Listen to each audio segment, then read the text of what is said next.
उन नाम की महिमा का श्रवण करने जा रहे हैं तो सबसे पहले उन गौरांग महाप्रभु और नित्यानंद प्रभु का नाम लेना चाहिए।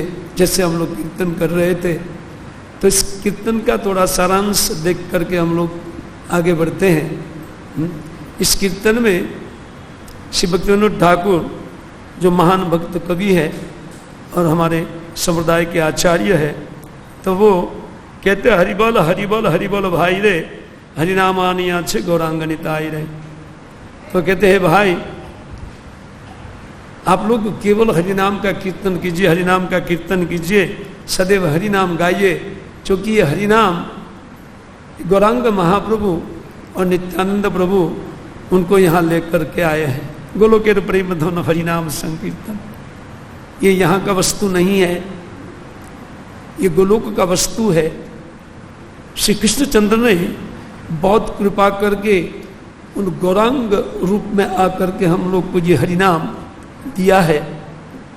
इसलिए भक्तिविनोद ठाकुर अत्यंत वो विनीत भाव से कहते हैं कि हे भाई आप लोग हरिनाम लीजिए। क्यों बोलते ये क्यों गोलोक से इधर ये लोग लेकर के आए हैं? बोले मोदेर दुख देखे रे, मोदेर दुख देखे। बोले हमारा दुख देख करके इन दुख से बहुत शीघ्र त्राण प्राप्त करने के लिए, निस्तार प्राप्त करने के लिए श्री गौरांग महाप्रभु इनको लेकर के आए हैं। भक्तिविनोद ठाकुर लिखते हैं कि हरिनाम बिना जीवेर अन्य धन नाई। कहते हैं कि हरिनाम के बिना इस संसार में जीव का कोई असली धन है ही नहीं। जो भी जीव के पास धन संपत्ति है वो तो यहाँ का यहाँ रहने वाला है, लेकिन ये जो हरिनाम रूपी धन है वो वास्तव में जीव के साथ जाने वाले वस्तु है। इससे जिनको साथ ले जाना है तो उनको अर्जन करना चाहिए ना। भक्तिविनोद ठाकुर बता रहे हैं कि हे भाई आप लोग ये समझिए कि हमारे पास और कोई धन नहीं है, केवल धन है तो ये हरिनाम है। और मेरा भाई भी इसको गाई है, पायो जी मैंने राम रतन धन पायो, खर्चन फूटे चोर न लूटे, बाटत बढ़त सभायो, आयो जी मैंने राम रतन धन। जो जो भक्त हो गए हैं केवल हमारी परंपरा में ही नहीं और परंपरा में जहाँ कहीं भी भक्त हुए हैं तो वो लोग अवश्य उन नाम की महिमा को गाते हैं। अपने कीर्तन में, अपने कवित्व में या अपने प्रवचन में वो नाम की महिमा को गाए बगैर वो भक्त रह नहीं सकते। अगर भक्त है तो वो गाएगा ही गाएगा नाम की महिमा को। भक्तिविनोद ठाकुर कहते हैं कि आप लोग के लिए यही वास्तव में धन है। उनको जितना हो सके व्यक्ति को बटोर लेना चाहिए, जितना हो सके बटोरिए उनको। इससे जो धन्य भाग्य व्यक्ति इस संसार में वही है जो इस धन को बटोर रहे हैं। वो सबसे बड़ा भागी जीव है। भक्तिविनोद ठाकुर कहते हैं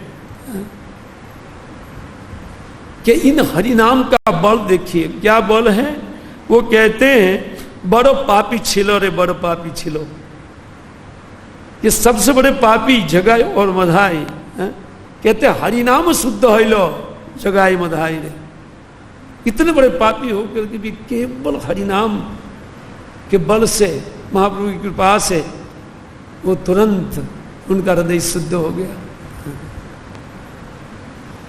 तो बोलते हैं, कोई कहेंगे कि नहीं उस टाइम तो महाप्रभु थे, उनके आशीर्वाद से वो मुक्त हो गए। आज भी महाप्रभु का आशीर्वाद हमारे साथ है। जो कोई भी व्यक्ति उनके द्वारा स्थापित उन हरिनाम का आश्रय करता है, समझ लीजिए कि महाप्रभु का जितना हाथ है उनके ऊपर है। तो खुल करके चैतन्य चेतामृत इत्यादि उन महान ग्रंथों में और हमारी परंपरा के जो जितने भी आचार्य महाप्रभु के बाद हुए उन्होंने खुल करके ये बात को कहा है।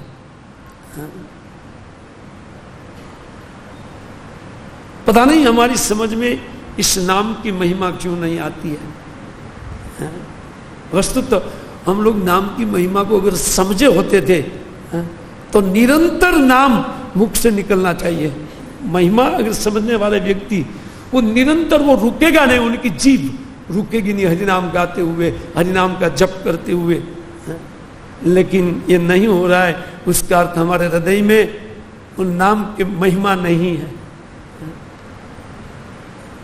तो इन महिमा को थोड़ा टटोलने के लिए इन सब साधु वाक्यों को हम लोग 2-3 दिन गाएंगे, कभी कीर्तन गाएंगे, तो फिर पुनः उनके द्वारा रचित श्लोकों का रचना में हम जा करके उनको देखेंगे कि किस प्रकार ये हरिनाम की महिमा है, जो शास्त्र के साथ उन लोग ने, साधु कभी शास्त्र के अलावा नहीं बोलते हैं, तो उन शास्त्र वचन को कोट करते हुए हरिनाम की महिमा जो अद्भुत गाई है, उन महिमा को हम लोग श्रवण करेंगे।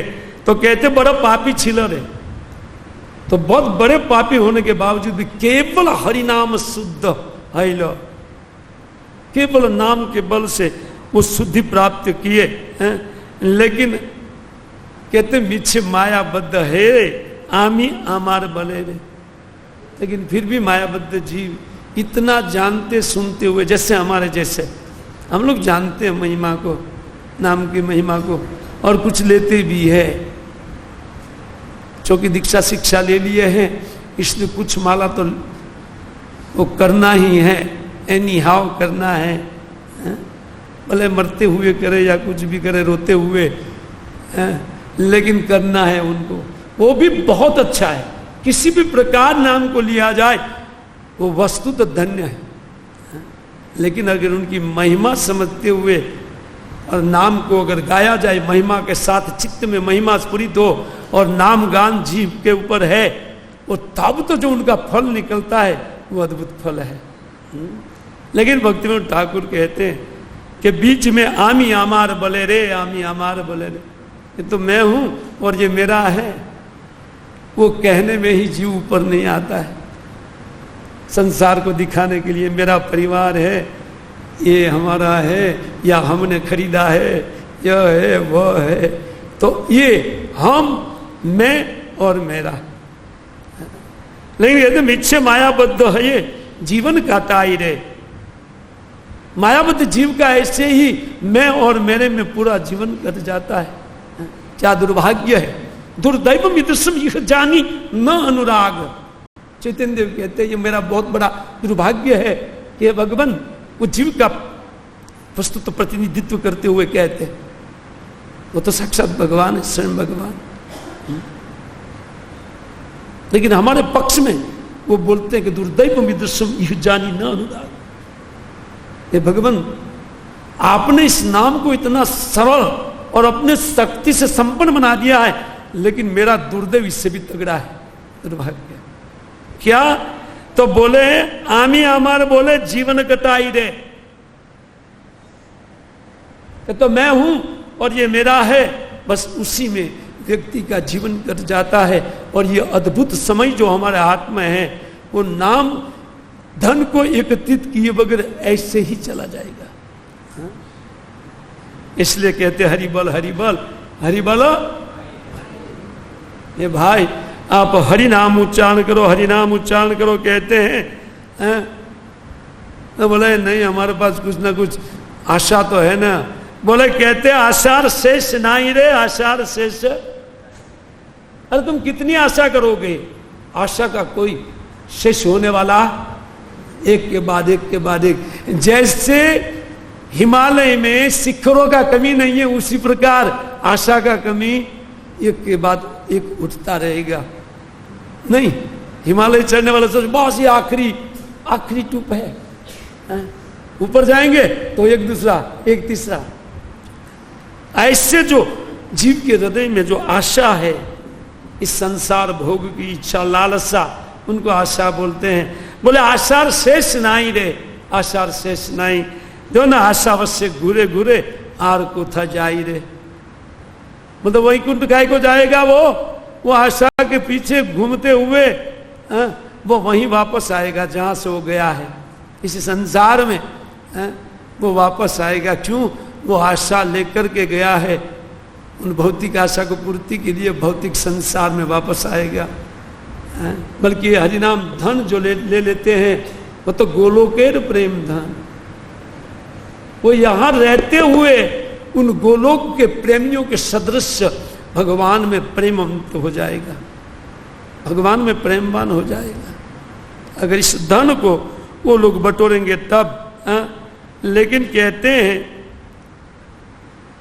कि ये वस्तुतः आशा जो है वो छूटती नहीं है, इसलिए कहते हैं निरासत सुखे रे भाई, निरासत सुखे। अगर निराशी हो जाए कोई व्यक्ति, आशा जिनको नहीं है, ऐसा व्यक्ति हो जाए तो सुख से ये हरिनाम गा सकता है। भक्तिविनोद ठाकुर कहते हैं, वो कहते हैं हरि बोले दियो भाई आशार मुखे साई रे।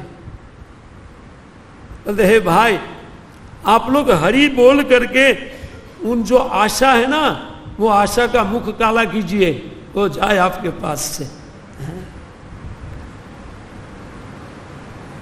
वो जो कोई हरिनाम लेता है उनके चित्त से ये आशा वासनाएं धीरे धीरे धीरे धीरे खत्म हो जाती है। भक्तिविनोद ठाकुर कहते हैं कि निरासत सुखे रे भाई, निरासत सुखे। जब कोई इस प्रकार निराशिक रहते हुए हरिनाम गाता है तो शुद्ध सत्व है रे, तत्काल उनका चित्त जो है वो शुद्ध होना प्रारंभ करेगा। शुद्ध सत्व है रे, शुद्ध सत्व है। भोग मोक्ष वांछा छाड़ी हरिनाम गाय रे। अगर कोई व्यक्ति इन भोग मोक्ष की इच्छा को त्याग करके उन हरिनाम गाता है तो उनके लिए क्या कहना, वो तत्काल उनका चित्त इससे शुद्ध हो जाएगा। शुद्ध सत्व है रे। तो बोले लेकिन फिर भी खाने पीने के लिए तो कुछ न कुछ चाहिए, केवल हरिनाम लेकर के बैठेंगे, खाना कहाँ से आएगा? इधर भी कूपन के लिए 40 रुपया लगता है। तो कुछ न तो कहते हैं तुच्छ फलेर प्रयास छेड़े रे। इन प्राकृत धन को या धन संपत्ति पैसा के लिए ये तुच्छ प्रयास को छोड़ दीजिए। क्यों? तो कहते नाचे जेवो नामेर गुणे वो सब फल पाई रे। अरे केवल खाना ने रोटी कपड़ा मकान ना, केवल हरिनाम करते हुए नाचो। कोई व्यक्ति नाचना चालू करे, अपने आप रोटी कपड़ा मकान आएगा। वो कोई दूसरा काम करने की जरूरत नहीं है इससे, केवल हरिनाम से। लेकिन याद रहे निरासत सुखे रे। सुख किसमें? निराशी रहने में। जो भी आया भगवान की कृपा से उनको भगवान को ऑफर करके ले लिया, वो व्यक्ति सुखी है संसार में। बाकी तो आशा पर आशा, कितना धन है फिर भी आशा में लोग मर रहे हैं। भक्तिविनोद ठाकुर कहते हैं कि नामेर बालाई छेड़े रे। उन नाम से ही बला छानेगी। माया रूपी जो बला है वो बला वो नाम से जाएगी, हरि नाम से ही वो बला जाएगी। कहते हैं विनोद बोले जाई लये नामेर बालाई रे। तो भक्तिविनोद ठाकुर वाह, इस नाम का तो वालाई लेना चाहिए, खूब वालाई ले उनको। ठाकुर भक्ति विनोद की जय।